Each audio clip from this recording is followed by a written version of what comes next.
दोस्तों ऑटोमेशन और modern technologies से जो स्क्रू टाइप कंप्रेसर है उनमें भी बहुत ज़्यादा चेंजेस आए हैं। जो कंप्रेसर पहले सिर्फ प्रेशर स्विच, प्रेशर गेज और नॉर्मल वाल्वों से चलते थे, वो आज बहुत ज़्यादा मॉडर्न हो चुके हैं और कंटिन्यूस इंप्रूवमेंट से वो कंट्रोलर बेस्ड हो गए हैं। जो उनमें वाल्व हैं वो लेटेस्ट हैं और नई टेक्नोलॉजी पे बेस्ड हैं और बहुत ज़्यादा एफिशिएंट वो सिस्टम बन चुका है।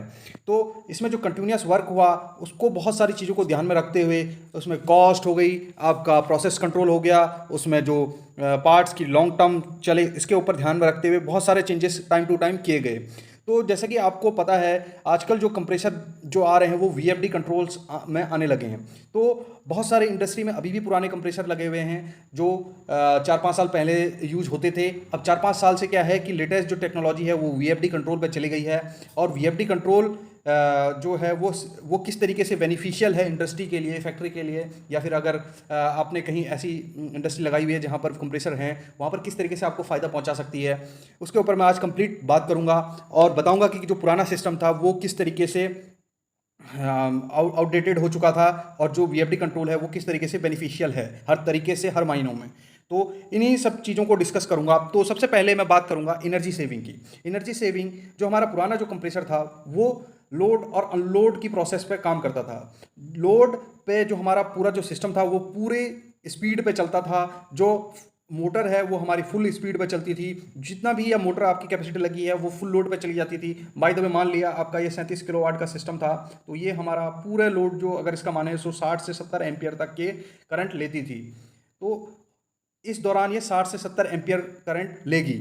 तो जैसे ही ये अनलोड की प्रोसेस पे जाएगी तो ये जो है इससे जो वाल्व हैं वो कट ऑफ हो जाते थे। मींस यहाँ पर जो इनटेक वाल्व होता था वो कट हो जाता था और जो हमारा मोटर है वो फ्री हो जाती थी। लेकिन इस कंडीशन पे भी मोटर जो है हमारी वो रन करती थी और फुल लोड के सिर्फ जो 22 और 30% तक ही जो हमारा करंट है वो ड्रॉप करता था। मीन्स हमारा जो 60 से 70 एम्पियर लोड हमारा ले रहा था वो अभी लेगा 30 से 40 एम्पियर तक का लोड हमारा फिर भी लेगा। लेकिन इस कंडीशन पे क्या है कि हमारा लोड कनेक्टेड नहीं है। मीन्स हमारे प्रोसेस में एयर की रिक्वायरमेंट अभी नहीं है। हमने जो हमें सेट वैल्यू है वहाँ तक हमारा प्रेशर पहुँच गया है और हमारा जो वाल्व है वो कट हो गया है। तो इस कंडीशन पे ये लोड कम लेगा, लेकिन लेगा क्योंकि इसका एक खुद का भी लोड होता है।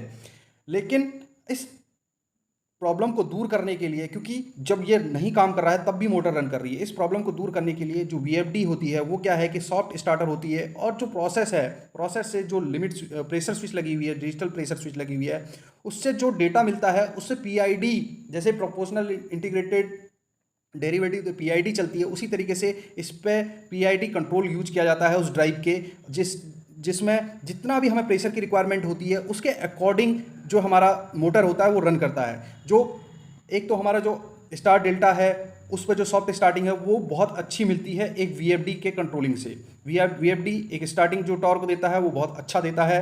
और जो हमारा जो प्रोसेस की रिक्वायरमेंट है जो अप एंड डाउन की, उसमें ये क्या है कंटिन्यूस स्पीड को कंट्रोल करके उसे गेन करता है। जो हमारा जो एग्जांपल के तौर पे माना, मैंने आपको बताया था 37 किलोवाट का जो एग्जांपल, उस पर क्या होगा ये फुल लोड पे अगर हमें 50% ही ऑप्टिमाइजेशन है हमारे कंप्रेशर का 50%, तो ये कभी 60 से 70 में जाएगा ही नहीं, 60 से 70 एम्पियर लोड तक जाएगा ही नहीं। ये सिर्फ 30 से 40 एम्पियर तक लोड लेगा क्योंकि ये वीएफडी से कंट्रोल्ड है।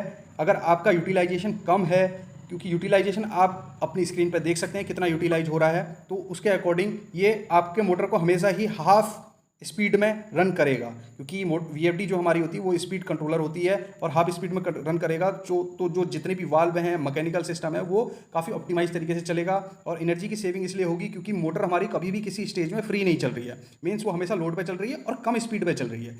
पहले की तरह नहीं कि फुल लोड पे चला 10 मिनट और 10 मिनट फिर नो लोड पे चला। लेकिन 10 मिनट जब ये फुल लोड पे चला था तब तो ये एनर्जी फुल ले ही रहा था। जब नहीं लोड था इस पे तब भी ये कम से कम आधे लोड पे चल रहा था, तो 50% लोड पे ये चल रहा था। लेकिन अभी क्या है कि जब वीएफडी हमने इसमें ऐड कर दी है तो ये जो है लोड है वो ऑलरेडी 60 to 70% पे चलाएगा हमारी मोटर को। जो हमारा पहले लग रहा था 150% लगभग अगर एवरेज लगाएं पहले जो हमारा था, उसमें क्या है कि ये 60 से 70 और 80% तक जाएगा। मीन्स हमारा लगभग आधे की भी सेविंग हो सकती है अगर आपका लोड किसी प्लांट में घटता और बढ़ता है, एयर प्रेशर की रिक्वायरमेंट आपकी बहुत ज़्यादा घटती बढ़ती है, तो उस तरीके के जो प्लांट होते हैं उनमें ये 60 से 70% तक की 50 सेविंग दे सकता है। तो इस तरीके से ये एनर्जी को सेव कर रहा है। तो एनर्जी सेव कर रहा है तो ये बड़ा ऑब्वियस है कि ये हमारी जो इलेक्ट्रिसिटी की कॉस्ट है उसको भी सेव करेगा, क्योंकि ये स्मूदर स्टार्टिंग दे रहा है और लो पावर को कंज्यूम कर रहा है। अब जो लोड की जो मैचिंग होती है वो बेस्ट होती है इसमें, क्योंकि ये जो है प्रोसेस की रिक्वायरमेंट के हिसाब से आपके मोटर को रन कर रहा है। जैसे जैसे हमारी प्रोसेस की रिक्वायरमेंट है वैसे वैसे ये मोटर को रन करा रहा है। तो इसकी जो लोड की मैचिंग होगी वो बहुत अच्छी होगी, और जो एयर की जो सप्लाई होगी वो बहुत ज़्यादा इफ़िशियंट होगी। और उसके बाद चौथी हम अगर फ़ायदा हम बोलें तो जो इसका एक्सटेंडेड जो इक्विपमेंट की जो लाइफ होगी वो बहुत अच्छी होगी, क्योंकि ये फुल लोड पे और जर्क लोड चल ही नहीं रहा है, मीन्स ऑन और ऑफ इसमें हो ही नहीं रहा है। ये ऑन होता है बहुत स्मूथली और कंटिन्यूसली चलता है, इसमें वाल्व जो है ऑन ऑफ की कंडीशन में जाते ही नहीं है। तो ये क्या है, जो इक्विपमेंट है वो जर्क लोड पे चल ही नहीं रहे हैं, तो इक्विपमेंट की लाइफ ऑलरेडी बढ़ जाएगी और सिस्टम की जो इफिशियंसी है वो बढ़ेगी, क्योंकि इसमें कांस्टेंट प्रेशर कंट्रोल है और एनर्जी का जो प्रेशर का रेगुलेशन है वो कंटिन्यूस है। अब मेंटेनेंस कॉस्ट भी घट जाएगी, क्योंकि मैंने आपको बताया कि ये जो सिस्टम है वो प्रोसेस को कंट्रोल करता है बहुत अच्छी तरीके से, तो लोअर मेंटेनेंस कॉस्ट पड़ेगी और फ्रीक्वेंसी भी मेंटेनेंस की कम पड़ेगी। तो उसके बाद जो हमारा प्रोसेस की जो कंट्रोलिंग है वो बहुत इजी हो जाती है किसी भी वीएफडी को लगाने से, क्योंकि आपको पता है किसी वीएफडी को लगाने से कितने फ़ायदे होते हैं। इससे टॉर्क कंट्रोल अच्छा होता है, इससे जो हमारा जो कंट्रोलिंग है पैरामीटर से ही आप कर सकते हो, और इस तरीके से इससे प्रोसेस को कंट्रोल किया जा सकता है। और उसके बाद हम बात करें नॉइस और वाइब्रेशन की, क्योंकि फिर वही एक रीज़न है कि नॉइज़ भी नहीं होगी, वाइब्रेशन भी कम मिलेगी, क्योंकि ऑन और ऑफ की प्रोसेस बहुत तेज़ तरीके से नहीं हो रहा, प्रोसेस बहुत कंट्रोल तरीके से चल रही है। और ऑन और ऑफ इस तरीके से नहीं होता कि वो सडन ऑफ हो रहा है सडन ऑन हो रहा है, इस तरीके से नहीं होता। तो उससे क्या होता है कि नॉइस लेवल कम क्रिएट होता है और उसकी जो वाइब्रेशन होती है वो कम होती हैं, और जो कॉस्ट इफेक्टिवनेस होती है पूरे ओवरऑल कंप्रेसर की वो बहुत ज़्यादा हो जाती है और फ्लेक्सिबिलिटी बढ़ जाती है। तो बहुत सारे फ़ायदे हैं वीएफडी के थ्रू कंप्रेसर को चलाने के।